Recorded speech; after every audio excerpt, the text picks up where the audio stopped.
अंकशास्त्राच्या थापा मारणाऱ्या अशोक खरातचं आता शैक्षणिक वास्तव समोर आलंय। खरात 10वीच्या परीक्षेत गणितात नापास झाला होता अशी माहिती समोर आली आहे।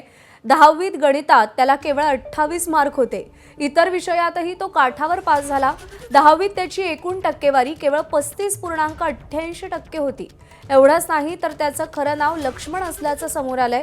ते त्यानं बदललं आणि अशोक कुमार असं करवून घेतलं। सिन्नर तालुक्यातील कहांडाळवाडीमध्ये खरातचं शिक्षण झालं। अंकशास्त्राच्या भूलथापा देऊन तो भक्तांची फसवणूक करत होता। मात्र 10वीच्या मार्कशीटनं त्याची पोलखोल केली आहे।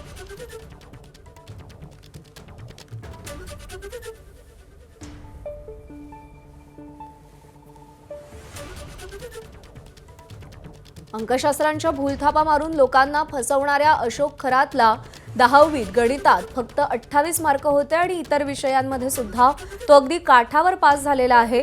त्याची 10वीची एकूण टक्केवारी ही फक्त 35.88% होती। म्हणजे सगळ्याच पातळीवरती तो अगदी काठावर पास झालेला होता। एवढंच नाही तर त्याचं खरं नाव लक्ष्मण असल्याचं देखील समोर आलंय।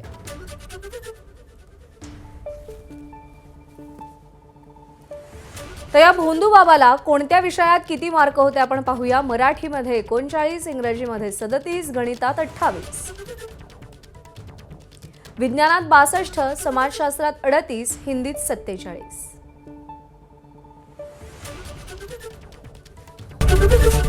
एबीपी माझा, उघडा डोळे बघा नीट।